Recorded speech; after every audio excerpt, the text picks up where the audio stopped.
Hey everyone, it's Desiree, and I am here still playing with my Spellbinders Glimmer hot foil system.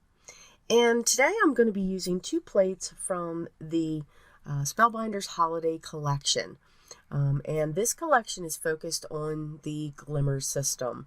There's about 4 items in this collection, and each one is really unique.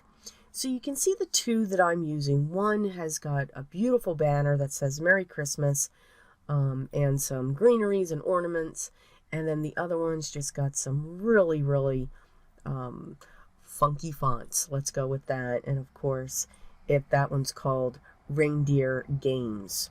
So I've got my Glimmer system heating up.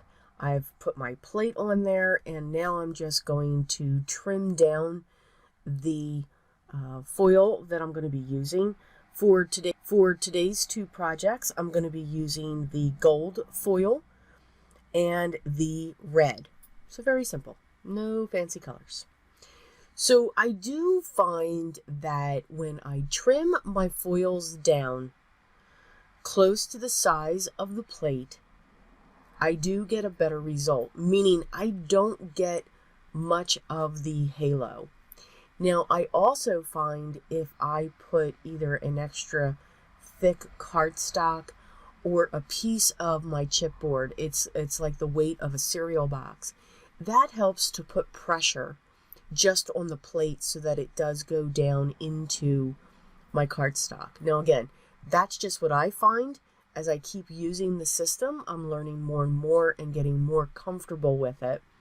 But I do find I get that better result. Now, I do get, because I didn't cut that piece of foil down, I am getting that huge ghost area, okay, the halo, what I'll call it. But again, with the way that I'm putting this card together, I'm okay with that. And you're going to see how I clean some of the areas up. When you do have foil in areas that you don't want it, I like using my sand eraser. It cleans it up very nicely. And again, it sticks to the raised areas as well. So again, you can see all of that ghosting that I have, I'm able to remove that foil. Now, the reason why I'm not removing all of it is because I'm actually going to be cutting this panel. So I just wanted to make sure that it was up from the design. I'm going to get my second image ready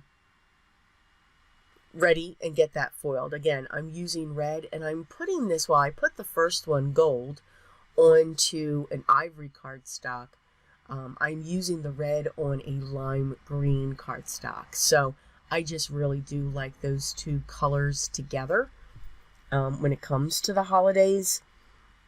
So it just gives this funky look. I did use my decal frame die set from Spellbinders to cut that plate out. And then I did use a piece of the pattern paper from the Merry Everything paper pad by Spellbinders as well. So I'm just setting these on an angle, and ultimately that lime green panel will actually sit straight, but the black and white stripes is going to sit on that angle.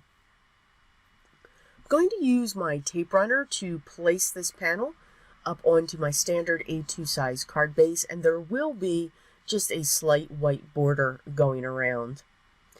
I grabbed my 3-in-1 glue so that I could adhere my lime green buttons that I grabbed for my stash. And again, I do like the 3-in-1 glue. It's like a, I heard somebody else refer to this, and it's pretty true. It's like a cold hot glue gun type thing. Does that make sense?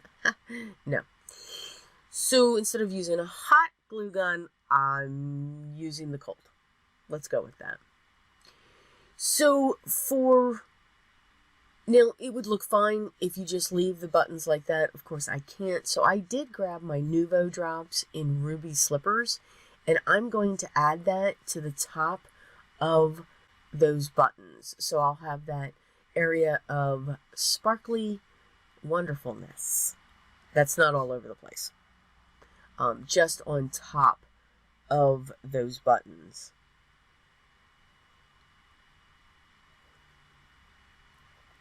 And then I will set that side to dry. I'm tapping gently so that the Nuvo drops that I did put on are balanced out. So I've trimmed down the other panel with the Merry Christmas banner, and I grabbed some olive green cardstock.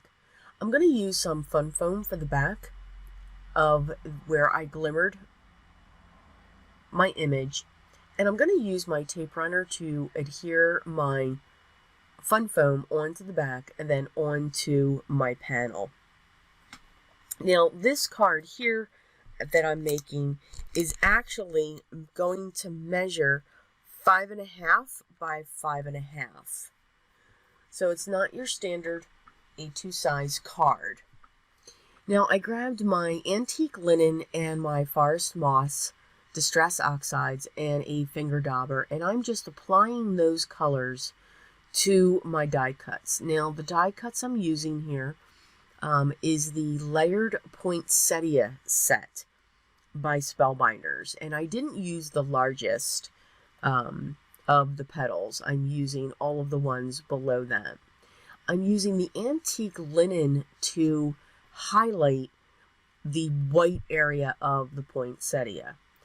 And then I'm using the forest moss to add a little bit more green to those leaves that are underneath the flower. Because again, the leaves actually turn into the flower when it comes to a poinsettia. So whether it's red or white, you start out with these greens and then they come into the colors of what the poinsettia plant will be. So I'm just layering these all up, and I'm determining how many of the flowers that I want. I thought these were a perfect accent for the gold and the olive green that I've used in the panel area. So I'm just using my liquid adhesive to adhere the centers together, and then I'm going to come in and I'm just going to push down onto the center of the flowers. You can see it gives just a little bit of lift. For the one that's white and green and the one that's green, I'm just going to pull those stems apart. And now we are going to put this onto our panel.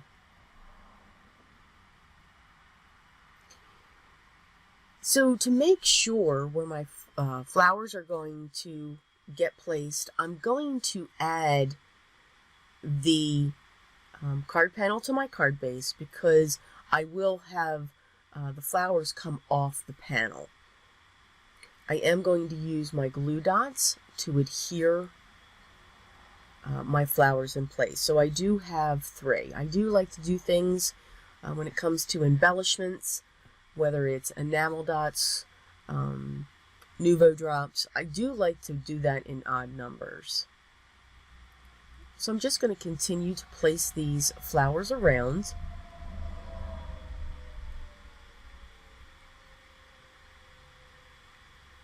And then once these are set, then I will come in with the leaves portion. And I'll use my liquid adhesive for that, just to get those set in place. So I'm going to be using the combination of the dark and the light green that I've created, just to give some shadow to the back. And really, I'm also using the leaves to actually fill in the dead areas. And I mean, I know that's horrible to say, but those open spaces that don't have anything filled in for those areas yet. So those leaves are helping to fill that in. And I'm making sure I am not covering up that beautiful gold foil. So you can see you get this great reflection. I don't know, it's great when you're videoing, but Excuse me. With all the lights that I've got going, it's tough to get that to be pictured well. So I grabbed some of my ivory organza ribbon, and I'm just creating a double bow. And that's going to come right off of that corner. I am going to use a glue dot for that, so that can be secured in place. It also helps to hold the bow together. Yes. And I just want to tuck that down into the florals. So my end of the bow don't go too crazy. I'm actually going to use a glue dot to put the bow ends in a certain spot.